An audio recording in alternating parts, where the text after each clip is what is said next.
उत्तर प्रदेश की राजनीति में एक बार फिर केशव प्रसाद मौर्य बनाम अखिलेश यादव वाली राजनीति गरमा गई। पिछले कुछ समय से केशव प्रसाद मौर्य के तेवर बदले हुए थे।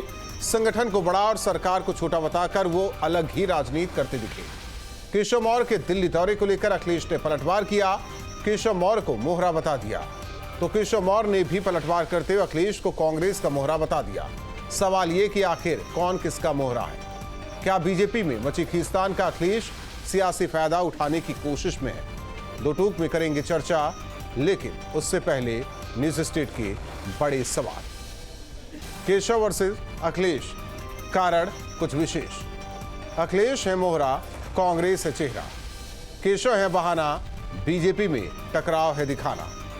बीजेपी में दिखाओ फूट, बहुसंख्यक वोट लो लूट।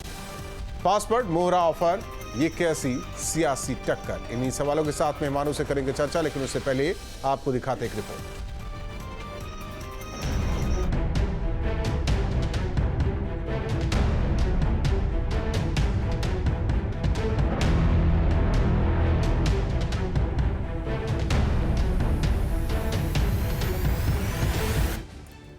कभी मॉनसून ऑफर तो कभी वाईफाई का पासवर्ड, ये कुछ ऐसे शब्द हैं जिनके आगे यूपी की सियासत चौतरफा घूम रही है। यूपी के दो दिग्गज नेताओं में आजकल जुबानी जंग चल रही है, जिसमें वार पलटवार का खेल चल रहा है। एक तरफ डिप्टी सीएम केशव प्रसाद मौर्य और दूसरी तरफ हैं अखिलेश यादव। लोकसभा चुनाव के बाद यूपी बीजेपी में जो उठापटक मची हुई है, उसको लेकर केशव प्रसाद मौर्य के दिल्ली दौरे खूब हो रहे हैं। अब इसी को लेकर अखिलेश यादव ने केशव मौर्य पर फिर बिना नाम लिए तंज कसा। बयान अखिलेश की तरफ से आया था तो केशव मौर्य ने भी पलटवार करने में देरी नहीं की। जरा सुनिए। सुनने में आया कि मौर्य जी मोहरा हैं, दिल्ली के वाईफाई के पासवर्ड हैं। अगर दिल्ली वाले किसी से मिलते हैं तो लखनऊ वाले भी मिल लें किसी से। तो बताओ सरकार चलेगी ऐसे? क्या सरकार चलेगी बताओ? अखिलेश यादव जी पिछड़ों के, दलितों के सदा विरोधी रहे हैं और वह स्वयं कांग्रेस पार्टी की मोहरा है। ये कोई पहली बार नहीं है जब दोनों के बीच जुबानी जंग चल रही हो। अखिलेश यादव कभी कभी एक्स पर पोस्ट कर भी कुछ ऐसा ही लिख देते हैं जिससे सियासी भूचाल आ जाता है। वार पलटवार का ये खेल केवल जुबानी नहीं है, ये सोशल मीडिया में भी चलता रहता है। अखिलेश ने एक्स पर पोस्ट कर मानसून ऑफर दिया तो केशव प्रसाद मौर्य ने भी इसका फौरन ही जवाब दिया। हालांकि बीजेपी इस जुबानी जंग को लेकर अखिलेश पर ही हमलावर है। सपा सुप्रीमो अखिलेश यादव ने जिस तरह से उत्तर प्रदेश के डिप्टी सीएम केशव प्रसाद मौर्य को कहा कि वो केंद्र का मोहरा है, हंसी आती है। अगर वो केंद्र का मोहरा है तो अखिलेश यादव को क्या परेशानी हो रही है? लगातार उन्हीं से परेशान रहते हैं। अनेक बार डोरे डाल चुके केशव प्रसाद मौर्य पर। मेरा ये कहना है कि केशव प्रसाद जी मोहरा नहीं है, ये भाजपा कार्यकर्ता की सच्ची मोहर है। अखिलेश और केशव प्रसाद मौर्य के बीच चल रही इस जुबानी जंग का मकसद क्या है, ये तो कोई नहीं जानता। लेकिन बात यह भी है कि सियासत में नेता ऐसे ही कुछ भी नहीं बोलते। उनके हर बयान का कोई न कोई मकसद या मतलब होता है। अखिलेश का टारगेट बिल्कुल सधा हुआ है कि ज्यादा से ज्यादा पिछड़ों को अपने साथ लाना है, इसलिए वो बहुत चुभते हुए हमले करते हैं और जो बीजेपी के पिछड़े वर्ग के नेता हैं उनको कमजोर करने की उनकी रणनीति है। इसीलिए पहले केशव मौर्य को स्टूल मंत्री बताया गया, यानी कि कोशिश ये है कि बीजेपी में पिछड़े वर्ग की उपेक्षा है, पिछड़े वर्ग का कोई सम्मान नहीं है और उसका प्रतीक बना रखा उन्होंने केशव मौर्य को। पिछले कुछ समय से केशव प्रसाद मौर्य के तेवर बदले हुए थे। संगठन को बड़ा और सरकार को छोटा बताकर वे अलग ही राजनीति करते दिखे और बीजेपी में चल रही इसी खटपट का अखिलेश सियासी फायदा उठाने में लगे हैं। Team news state.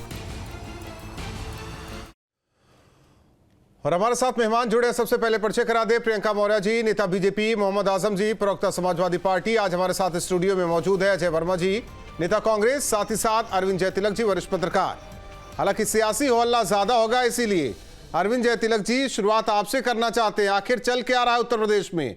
ये मोहरा, वाईफाई, पासवर्ड, और जब अखिलेश पर निशाना साधा जाता है तो उनके नेता कहते हैं कि ओबीसी की बेइज्जती की जा रही है, ओबीसी को टारगेट किया जा रहा है। केशव भी तो उसी वर्ग से आते हैं। बिल्कुल राहुल जी, देखिए राजनीति में प्रहार वही किया जाता है जहां चोट पहुंचे। अखिलेश जी का अंदाज कुछ उसी तरह से है। दरअसल वो केशव प्रसाद मौर्य को पूरी तरह से डिस्क्रेडिट करना चाहते हैं, क्योंकि भाजपा में वो पिछड़ों के बड़ा चेहरा है। 2.5 साल बाद चुनाव होना है। अखिलेश यादव जी इस पूरी लड़ाई को अगड़ा बनाम पिछड़ा करना चाहते हैं। यह तभी संभव होगा जब भारतीय जनता पार्टी में कोई बड़ा पिछड़ा चेहरा नहीं होगा। मौजूदा समय में केशव प्रसाद मौर्य का अपना एक जो है स्वीकार्यता है, इससे कोई इनकार नहीं कर सकता। अब अखिलेश जी जो है उन्हीं को टारगेट कर रहे हैं कि ये कोई जनप्रिय नेता नहीं है, बल्कि सेंट्रल के जो है मोहरा है, पासवर्ड है, इनका केवल इस्तेमाल हो रहा है। यानी केशव प्रसाद मौर्य के जरिए जो है वो भारतीय जनता पार्टी को कटघरे में खड़ा करने की कोशिश कर रहे हैं। देखिए, भारतीय जनता पार्टी जो है पिछड़े नेताओं को केवल इस्तेमाल करती है, उनका हक नहीं देती है। इसीलिए आपने देखा कि कभी वो स्टूल मंत्री कहते सुने गए, कभी कुछ कहते सुने गए। लेकिन ये सवाल इससे कहीं आगे जाता है। अब ये सवाल उठता है कि क्या वह केशव प्रसाद मौर्य को डिस्क्रेडिट करके योगी जी को मजबूत कर रहे हैं? क्या योगी जी के पाले में खड़े होते हुए दिख रहे हैं? बिल्कुल नहीं। देखिए, उनकी पूरी कोशिश है कि पहले इनको डिस्क्रेडिट कर दिया जाए, इसके बाद जो है 27 तक इस लड़ाई को पूरी तरह से अगड़ा बनाम पिछड़ा किया जाए। आपको याद होगा राहुल जी, राम मंदिर आंदोलन के बाद भारतीय जनता पार्टी जो है उसको सर्वाधिक नुकसान इसी चीज को लेकर के हुआ, क्योंकि पूरी राजनीति मंडल बनाम कमंडल हो गई। अखिलेश यादव जी की पूरी कोशिश कुछ इसी तरह की लड़ाई को धार देने की है, क्योंकि बाकी जो भाजपा में जो उनके सहयोगी चाहे संजय निषाद जी हो, राजभर जी हो, वो पूरी तरह से डिस्क्रेडिट हो चुके हैं, कभी इधर कभी उधर। तो कुल मिलाकर के केशव प्रसाद मौर्य जी मौजूदा समय में जो है बड़े नेता है पिछड़ों को, तो उनको कहीं ना कहीं जो है नेपथ्य में ढकेलने की एक कोशिश कर रहे हैं। जी मोहम्मद आजम जी, वहीं मोहरा जिस तरीके से अखिलेश को भी बता दिया गया कि राहुल गांधी का मोहरा है अखिलेश यादव, और यही रहा, नतीजा बेहतर रहा 24 में। जी, मैं भी जय तिलक जी को सुन रहा था, वो बात कह रहे थे, लेकिन सवाल यह है कि केशव मौर्य कहां से बड़े नेता हो गए। केशव मौर्य अपनी सिराथू की सीट हमारे हार जाते हैं पल्लवी पटेल से। और दूसरी बात, उनको जो मंत्रिमंडल में हिस्सा दिया जाता है, आज सिर्फ ग्रामीण मंत्री हैं। उससे पहले उनके पास बहुत अच्छे अच्छे विभाग हुआ करते थे, PWD हुआ करता था, सिंचाई हुआ करता था। भाजपा ने तो खुद ही उनके पर कतर दिए हैं। वो बार बार, ठीक है, भाजपा ने पर कतर दिए, लेकिन सवाल कि अखिलेश बार बार टारगेट क्यों कर रहे हैं केशव को? नहीं, हम टारगेट नहीं कर रहे हैं, हम तो एहसास दिला रहे हैं कि जो आप स्टूल मंत्री के हैसियत से जो आप अपने को भाजपा में बड़ा चेहरा समझने की कोशिश कर रहे हैं, वो है नहीं। और तो इसलिए हम उन्हें एहसास दिलाने के लिए माननीय राष्ट्रीय अध्यक्ष ने जब भी उनको कहा है, जैसे मानसून ऑफर की चर्चा बहुत हुई, तो क्या केशव मौर्य में यह हैसियत है कि भाजपा के 100 MLA उनको सपोर्ट करेंगे? ऐसा बिल्कुल नहीं है। तो उनको खुद अपनी हैसियत को ढूंढना पड़ेगा कि उनकी हैसियत बची कितनी है, क्या भाजपा में उनका सम्मान। मतलब आप कहना चाह रहे हैं कि जो एक वक्त था समाजवादी पार्टी में चाचा शिवपाल का हाल हो रखा था, वही हाल बीजेपी में केशव का हो रखा है? ये आपके शब्द हो सकते हैं। नहीं, मैं कह रहा हूं, मैं तो सवाल कर रहा हूं। वो तस्वीरें दुनिया ने देखी, मैं पूछ रहा हूं आपसे। आप मुस्कुरा रहे हैं, यानी कि कुछ है दिल में आपके? नहीं राहुल जी, मैं तो कह रहा हूं कि केशव मौर्य की हैसियत 2017 से दिन ब दिन घटती चली गई। आज उनकी हैसियत यह है कि वो कैबिनेट का हिस्सा भी नहीं रहते हैं। ठीक है, लेकिन चिंता बहुत है, योगी मंत्रिमंडल को चिंता बहुत है, में बैठे के हिस्सा नहीं, चिंता बहुत है। लेकिन अजय वर्मा जी, ये सवाल यह है कि अखिलेश यादव जिस तरीके से हमलावर हुए हैं, राहुल गांधी से सीख रहे हैं क्या? जिस तरीके से राहुल गांधी केंद्र पर हमलावर हैं, आप केंद्र में, मैं केंद्र में घेराबंदी कर रहा हूं, आप यूपी में कीजिए। देखिए राहुल जी, थोड़ा सा सबसे पहले तो मैं बताना चाहूँगा, थोड़ा पीछे जाना होगा।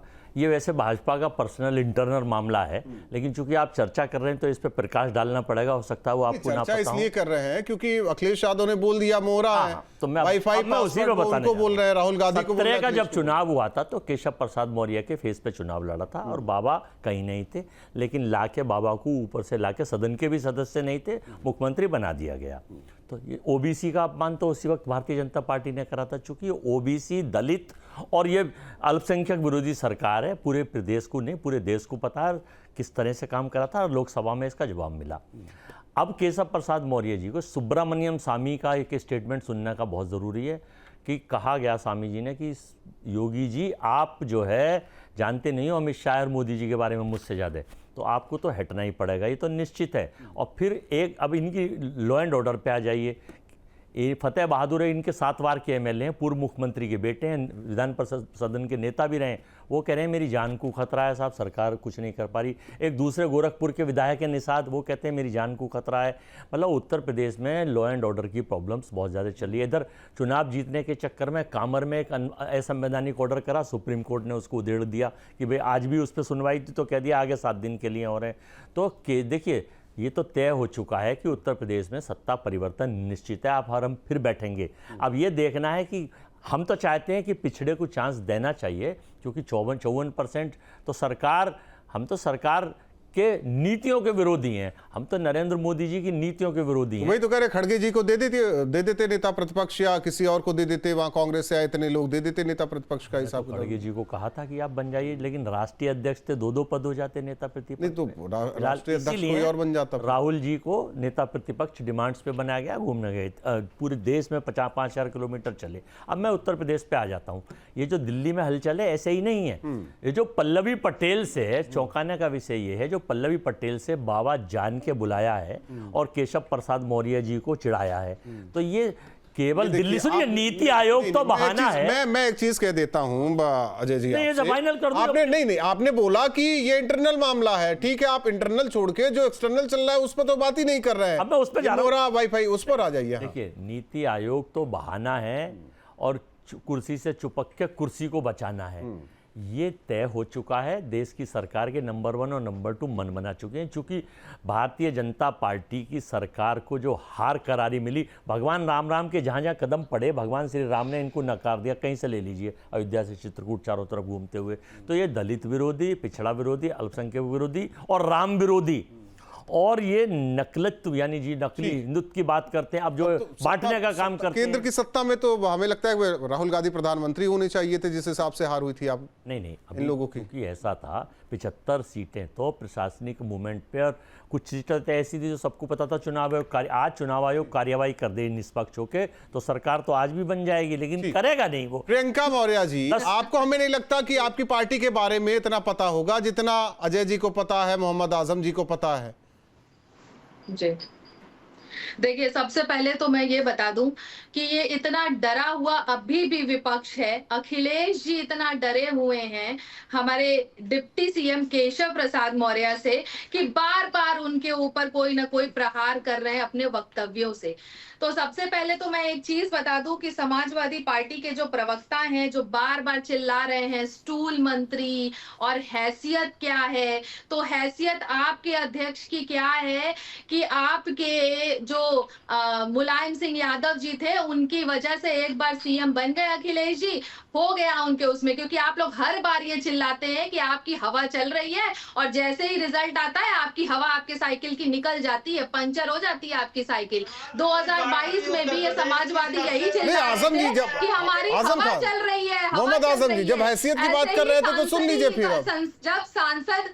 जब अभी ये लोकसभा का चुनाव हुआ तो इनके 37 सांसद क्या बन गए कि इनको ये समझ में आ रहा है कि यही चुनाव जीत गए हैं और यही बैठ गए प्रधानमंत्री की गद्दी पे। इतना इनके तेवर बढ़ गए हैं कि ये भूल गए हैं कि अभी भी भारतीय जनता पार्टी ही सरकार बनाई है। इनको ये समझ में आ रहा है कि हम लोग बहुत ज्यादा 30 मार खा नहीं हो गए हैं आप। और अभी भी मैं बता दूं, अभी भी आपको ये लग रहा है कि 27 के चुनाव में आप लोग यही बोलेंगे कि समाजवादियों की हवा चल रही है, समाजवादियों की हवा चल रही है और जनता आपकी साइकिल की हवा निकाल देगी। फिर कहेंगे कि अरे ठीक तरीके से निष्पक्ष चुनाव हो गया होता तो जो है कि ये आ गए होते सत्ता में। अरे 99 नंबर में तो बहुत खुश है कांग्रेस पार्टी, 99 में इतने खुश हैं आप लोग। तो आप लोगों को आखिर परेशानी तो इस बार ईवीएम से भी नहीं हुई, चुनाव आयोग से भी नहीं हुई, लेकिन जब बात आती है आपके हारने की तो आप लोग सारा ठीकरा फोड़ देते हैं आखिर चुनाव आयोग पे ही। तो ये आपका चरित्र है। हैसियत की बात मत करिए। केशव प्रसाद मौर्य अभी आपके कांग्रेस के हैसियत की बात से एक सवाल है मोहम्मद आजम जी से। खुद माना कि 2017 में केशव जी की वजह से ही भारतीय जनता पार्टी का उद्धार हुआ, भारतीय जनता पार्टी आई। प्रियंका जी, किस हिसाब से ये हैसियत मोहम्मद आजम जी, आपके ही नाम से याद आ रहा है आजम खान को लेकर एक सवाल कि आप लोग जो इतना केशव मौर्य को लेकर चिंता कर रहे हैं, आजम की भी चिंता कर लेते तो हो सकता है सीटें बढ़ जाती, बहुत कुछ बेहतर हो जाता आपकी पार्टी के लिए। लेकिन आजम खान आज भी वही है जहां वो कल थे। लेकिन समाजवादी पार्टी तो आगे बढ़ गई ना, अखिलेश यादव आगे बढ़ गए। राहुल जी, भाजपा प्रवक्ता अभी शायद किसी सपने में है। नहीं, उनका सपना छोड़ दीजिए, मेरे सवालों का जवाब दे दीजिए आप। आज समाजवादी पार्टी उत्तर प्रदेश की नंबर 1 पार्टी मोहम्मद आजम जी, मेरे सवाल का जवाब दे दीजिए। आप प्यार नहीं, आइए मत ना, आ जाइए, आ जाइए। आज समाजवादी पार्टी उत्तर प्रदेश में 37 सांसद बना के खुद को 30 बार खा समझने वाली समाजवादी पार्टी को जनता फिर से 27 में जवाब देगी। भाजपा से 3% ज्यादा वोट शेयर है इंडिया अलायंस का। तो ये ना कहें कि अरे सुनिए तो, इतना सब मैं कह रहा हूँ मोहम्मद आजम जी, इतना सब कुछ होकर भी कम से कम आजम खान को तो याद कर लें। अरविंद जय तिलक जी, बिल्कुल अरविंद जय तिलक जी, केशव को जितना पूछा जा रहा है, राष्ट्रीय अध्यक्ष इनके जितना पूछ रहे हैं, आजम को भी पूछ लेते, जरा उनके अल्पसंख्यक वोट बैंक वाले भी खुश हो जाते। बिल्कुल राहुल जी, आपने सही कहा। आजम जी को याद रखना चाहिए कि जब अखिलेश यादव जी की सरकार थी, वो भी कैबिनेट की बैठक करते थे, तो उसमें से आजम खान साहब भी नाराज हुआ करते थे, तो वो उनको भी लेकर के सवाल उठता था। हाँ, एक बात सही है कि लोकसभा में अखिलेश जी ने शानदार प्रदर्शन किया है, और संजोग कहिए कि कोई भी कुशवाहा, शाक्य, मौर्य कोई भाजपा से जीत करके नहीं आता, इससे उनका हौसला बुलंद है। लेकिन ये नहीं भूलना चाहिए कि राजनीति पलट करके वार करती है। उत्तर प्रदेश में जो जातीय अस्मिता की लड़ाई होती है, जब बार बार जब केशव प्रसाद मौर्य के ऊपर आप हमला करेंगे तो निसंदेह जो है उनके जाति के लोग, उनके अपने लोग जो है निसंदेह जो है इसको जातीय अस्मिता का सवाल बना करके खड़ा कर सकते हैं। क्योंकि मुझे याद है कहीं धार्मिक कार्यक्रम में गए थे अखिलेश यादव, वहां काले झंडे दिखाए गए तो उन्होंने ओबीसी अस्मिता से इसे जोड़ लिया था कि मैं पिछड़ा हूं, मेरे साथ ऐसा व्यवहार किया जा रहा है। क्या ये स्थिति नहीं हो सकती? क्या लगातार केशव मौर्य को लेकर ये सवाल उठाया जा रहा है, कहीं ये बैकफायर ना हो जाए? बिल्कुल ऐसा होता है। देखिए, आपने देखा कि 2004 में मुलायम सिंह यादव जी प्रदेश के मुख्यमंत्री थे, लोकसभा के चुनाव में 35 सीट जीते थे, लेकिन 3 साल बाद जब विधानसभा का चुनाव हुआ तो दूसरे पार्टी की सरकार बन गई थी। तो इस पर इतराना कि नहीं मैं इतना सीट जीत करके लाया हूं, तो ये जीत की गारंटी 2027 क्या ये नसीहत केवल समाजवादी पार्टी के लिए है, कांग्रेस के लिए नहीं है? बिल्कुल है, बिल्कुल है। कांग्रेस पार्टी को भी है। कांग्रेस पार्टी का तो अजय जी बैठे हैं यहाँ पे, उत्तर प्रदेश में क्या स्थिति है, यहाँ पे उधार के सिंदूर के जरिए जो है अपना पार्टी जो है सुहागन बनने की कोशिश कर रही है, और निसंदेह जो है ये मान करके चलिए, ये बातें बुरी लग सकती है अजय जी को, उनकी पार्टी की बात कर रहे हैं। नहीं, बिल्कुल बिल्कुल। देखिए, ये आज की तारीख में आपको जो समाजवादी पार्टी से ये आपका कहना है कि ना संगठन ना नेता, फिर भी जो जीत मिली उससे बहुत बहुत खुश है। देखिए, खूब। अब मैं बोलूं? हाँ बोलिए। देखिए राहुल जी, अभी जो है बीजेपी के पास जब प्रवक्ता हल्के हो जाते हैं तो भाजपा की आईटी सेल मुखौटे चेहरे और सेल कंपनी के रूप में पत्रकार लिख के और कुछ लिख के बना के बैठ जाते हैं लोग। इनकी आइडियोलॉजी भाजपा की वो उनको ना बोलिए, आप जिसको बोलना है बोलिए, मेरी समझ लीजिए। नहीं, वो पत्रकार हैं, वो सारे ही पत्रकार बैठते हैं, पत्रकार हैं वो, कोई सारे ही पत्रकार बैठते हैं, किसी का चेहरा नहीं है, वो सारे ही पत्रकार बैठते हैं। वो इस पे नहीं बोले आज तक भी कि कामर पे हिंदुस्तान में सोशल फैब्रिक खत्म करने के लिए सोशल फैब्रिक मुलायम सिंह यादव के टाइम नहीं खत्म की गई थी अजय वर्मा जी? नहीं, आप झूठ बोल रहे हैं। फिर तो आप झूठ बोल रहे हैं। जिस सोशल फैब्रिक की आप बात कर रहे हैं, क्या मुलायम सरकार के दौरान ये आदेश नहीं आया था? क्या पहलवान बेटियों को आप जिस पर आइए, आप जिस पर आइए उस पर नहीं बोले। गलत बात। अब बेरोजगार छात्रों पर जब लाठी पड़ रही थी उस पर नहीं बोले। जो पत्रकार, देखिए कलम के सिपाही, आप बार बार कह रहे हैं ओबीसी एससी एसटी, कर्नाटक का हाल जाकर देखिए। कलम के सिपाही अगर किसको दे दिया आपने? सियासत के ये ताज आपने बजट किसको दिया है? अल्पसंख्यकों को कर्नाटक में दे दिया। नरेंद्र मोदी जी का क्षेत्र है उत्तर प्रदेश, प्रधानमंत्री का क्षेत्र है। आप पहले कर्नाटक तो बताइए, मित्रों, बताइए मोदी की गारंटी है। कर्नाटक का हाल बताइए।